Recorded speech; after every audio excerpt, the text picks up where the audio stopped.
Good morning. It is Wednesday, the 4th of March. I'm Maeve McMahon, and this is Europe Today, your daily dose of European news and analysis right here on Euronews. Coming up, all eyes on the war with Iran, which enters its fifth day today.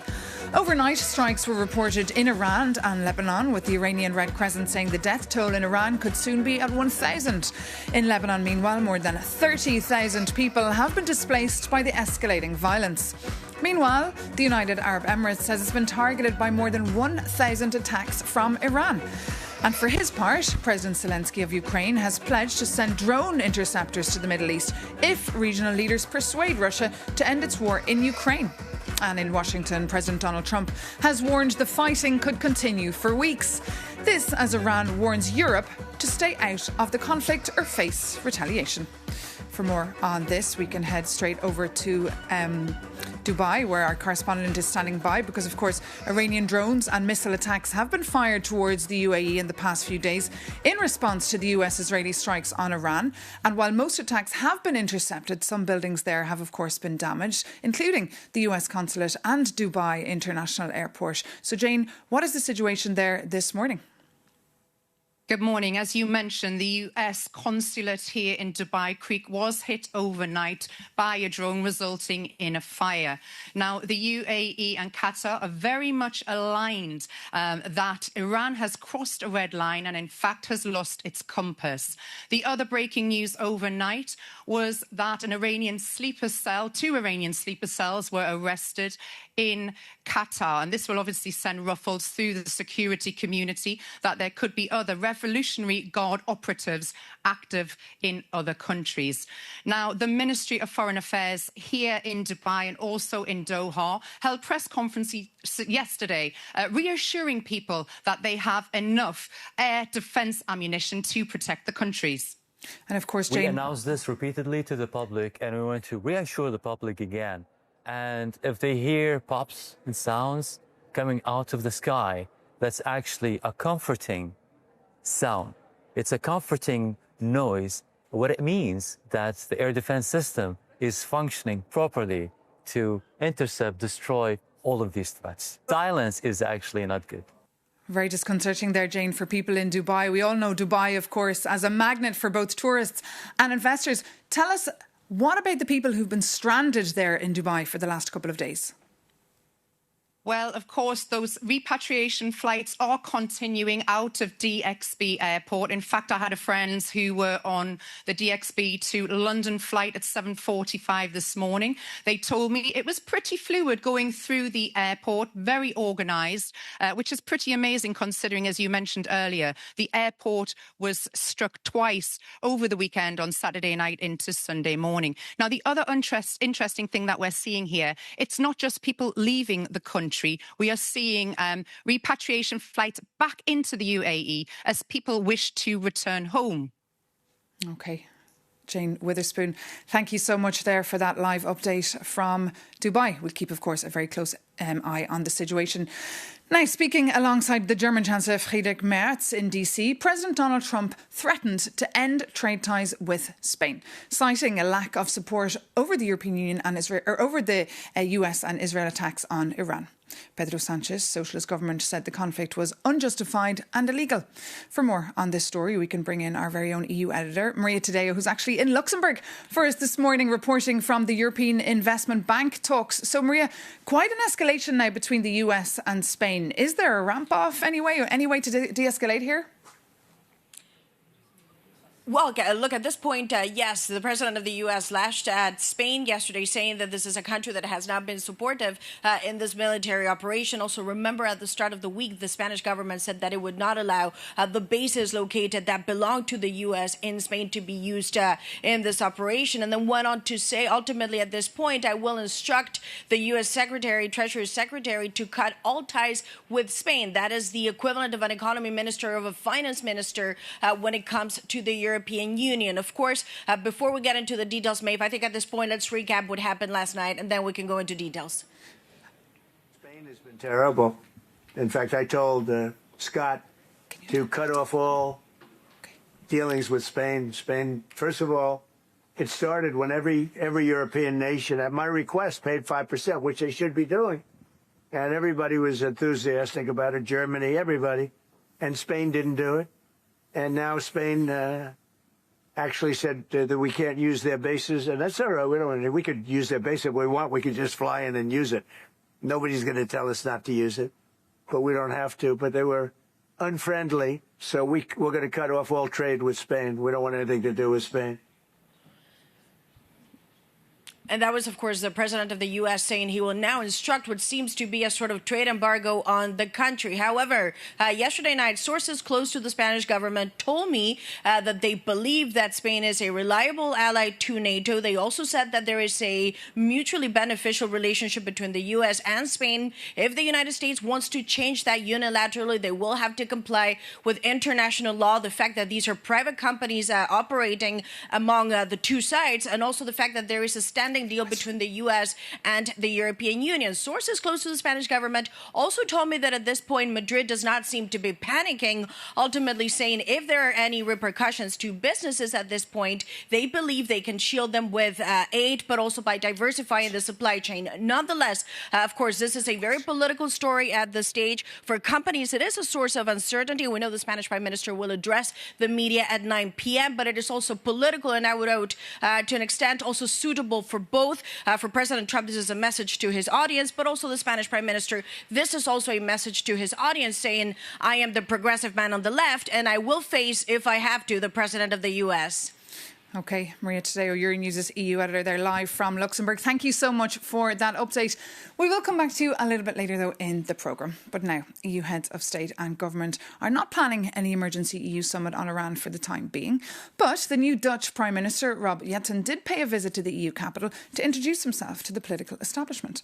Euronews' Jorge Lebrero asked the new Prime Minister what impact the war was having on the European Union and if there were any plans to hold emergency talks. Obviously, the Iran war can have a big impact on strategic reserves, not only in Europe, but also in Asia. So we have to prepare ourselves for any case that this war will continue for many more weeks and impacts also the strategic reserves in the Netherlands and abroad. I think the broader concern is what this war and everything that's going on in the Strait of Hormuz is going to affect in terms of pricing. So that will be obviously a part of the agenda in the council meetings. Rob Jetten there, the new Dutch Prime Minister, a new face on the EU circuit, alluding there to the importance of the Strait of Hormuz. For more on this, our reporter Jakob Yanis has been taking a closer look at why exactly the Strait of Hormuz is so strategic for global trade. At Euronews, we usually report big politics, but this time your reporter wants to ask a different question. How the Middle East conflict will affect your wallet? Recently, following US and Israeli strikes, Iran has moved to block the Strait of Hormuz. And what you need to know is that this is the ultimate geopolitical choke point, connecting the Persian Gulf to the open ocean. Let's investigate the economic impact. Let's start with an easy question. Do you have a car? Because 20 million barrels of oil squeeze through this narrow strait every single day.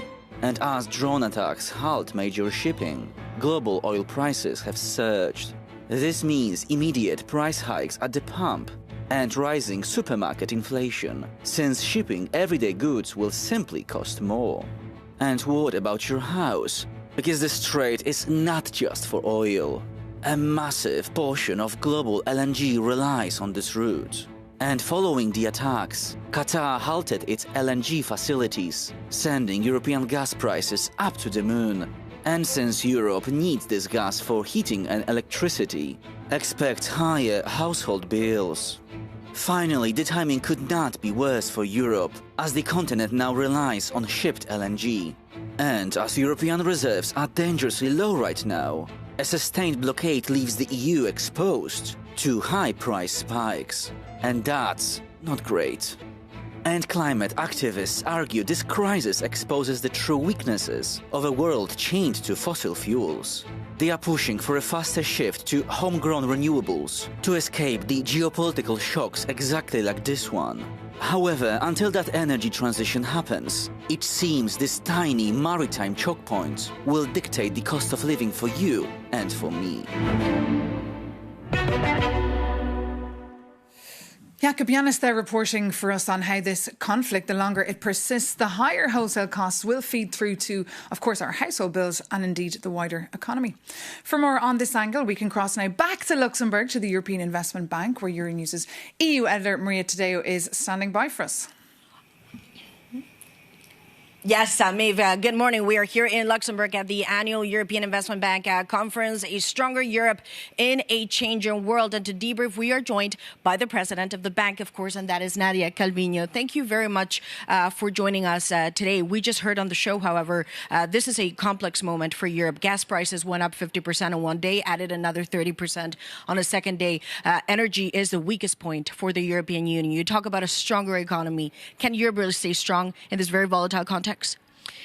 I think that the current escalation of the conflict in the Middle East makes it more urgent than ever that Europe reinforces its strategic autonomy, whether it's in the area of energy or security and defense. In the last 4 years, since the beginning of the war in Ukraine, Europe has become much more resilient, much more independent. European companies have proven to adjust and to be flexible, to adapt to these changing conditions. And so I'm confident that this time around we will also be able to tackle this challenge. But do you worry, however, that this could, of course, there's many uncertainties and it's unclear how long this war is going to go on or even if Europe will have to participate in a more active way. But are you concerned, perhaps, that this is another energy shock to a European Union already shocked from this escalation of prices in gas and cutting away from Russia? Is that something that you worry about at this stage? But, it's not only about Europe. I think that war is destabilizing the global economy. Tensions, conflicts that we're seeing in these last years are obviously not conducive to a framework and to an environment of stability, peace and investment. So as European Investment Bank, what we do is obviously to support strategic investments in Europe and also contribute to a more peaceful, more stable world around us. And of course, yesterday in your speech in which you said Europe needs to go bigger and now much faster too, it is clear there's a connection now with the economy, the single market, and of course, defense. You can play that double feature and that double role with the European Investment Bank spending more money in loans into defense. Is that something where you believe this year you could become that defense bank? Many around the table in Europe want you to do that. Well, 2025 was a turning point for the European Investment Bank in terms of financing security and defense. We already reached 5% of our finance inside the EU devoted to this sector. We have a very robust pipeline of projects. We will continue on the same track, but each player needs to play its role. We're not the defense ministry, so the European Commission, the European Defense Agency, NATO. So you don't see yourself as a defense bank. You see yourself as a multiple bank. You don't want to be the European Defense Bank for a European security union, perhaps. That's not what you see your role being at this point. We are the European Investment Bank, so we are the financial arm of the European Union, contributing, putting the money where our mouth is, and supporting European priorities. And you've had a lot of CEOs in this conference. One of them is, of course, Mistral, the artificial intelligence unicorn. Now, big hope for the Europeans to stay in the game. What are CEOs telling you that they need from you? Ultimately, it is about the companies. Well, the main message we're getting from business leaders, and I'm really grateful and impressed that with all that's going on around us in the world, actually we gathered here in Luxembourg a stellar lineup of speakers, institution leaders, top managers of leading companies, also investors. It's really the exchanges we're having are extremely productive and rich. And what the business community is telling us is we need large-scale finance to scale up. Europe has leading technologies, incredible talent, research capabilities, also a very vibrant ecosystem of startups and growing companies. What we need is large-scale venture debt, venture capital investments that can allow these companies to grow into global leaders. Because otherwise they list in America, they go to New York. And speaking of America, however, I have to ask you just as a final question. Of course, you've had a long career working in the European Commission. You also served as finance minister and economy minister in Spain under the government of Pedro Sanchez. Obviously, there's now a lot of tensions between the two sides. I'm sure you saw the news yesterday, full embargoed on the Spanish economy, according to the U.S. president. Do you have any reaction? Well, obviously, Europe is speaking with one voice in this area. We are united when it comes to trade, when it comes to the economy, and more generally, I think that we all benefit from respecting international law and trying to contribute to peace around the world. This has served us well for the last 80 years, and we should continue on that track. The European Union is a force for good, a force for stability, for win-win partnerships, for peace, and I am quite sure that we will continue to try to de-escalate current tensions and find positive ways out. Well, let's see about that de-escalation. Thank you so much, President, for joining. And of course, Maeve, this forum continues now. Back to you. Thank you so much, Maria Tadeo. And of course, to your guest there, Nadia Calvino, the President of the European Investment Bank. But now for the view from the United Nations. Coming up, we'll be joined by Jorge Moreira da Silva, the United Nations Under-Secretary General and the Executive Director of the UN for Project Services. A former politician back home in his native Portugal, Jorge Moreira da Silva also had a stint as a government minister and is a former member of the European Parliament. So good morning, Jorge. Thank you so much for joining us here. Maeve. Look, can the Middle East cope with yet another conflict? No, and we can't live in an era of rock and hard power. The UN Charter is the way forward, and the chart of the UN clearly says that the member states must find within diplomacy the way to settle their disputes, and that's why we condemn. Diplomacy is not working now. Who and how can this war be ended? Oh, it must work, and that's why it's important that everyone puts pressure on the right side, and the right side is bringing parties back to the table and to ensure that we cease these hostilities. Because, as you said, another war on the top of a region that is already highly fragile will have effects that are unpredictable. Look, a few months ago we were talking about Syria, Lebanon, Yemen, Gaza. Can we imagine what will be the impact, not only globally, as we just heard from Nadia Calvino, but in the region, particularly for the people? 90% of the people in Syria live under poverty. 40% in Lebanon live under poverty. 40% in Iran live under poverty. In Gaza, there is a tragic humanitarian crisis. So this new tension in the Middle East will have, as always, disproportionate effects on the poorest. It always affects more the poorest. And we've seen thousands of people already fleeing Lebanon. Should we expect to see more movements like this? Yes, I think that unfortunately forced displacement and the refugee crisis are always triggered by conflicts and fragility. And is the European Union ready for that?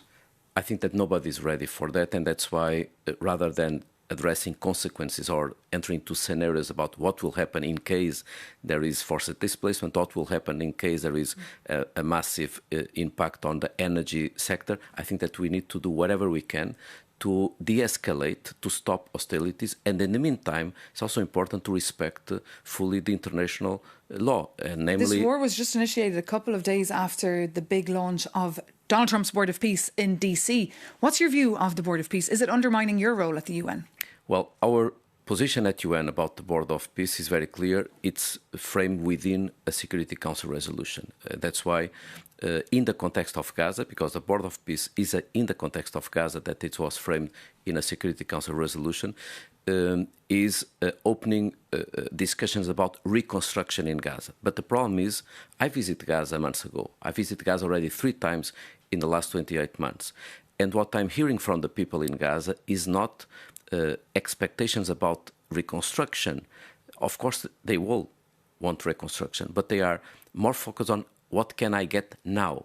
The children I saw, the 700,000 kids without access to education, the people living in improper, unsafe tents, the people in the middle of the rubble, what they want is removing of the rubble, removing of the mines and explosives, bringing shelters, proper shelters, repairing the power station. And the attention, of course, of the world as well, as the world moves on to other conflicts.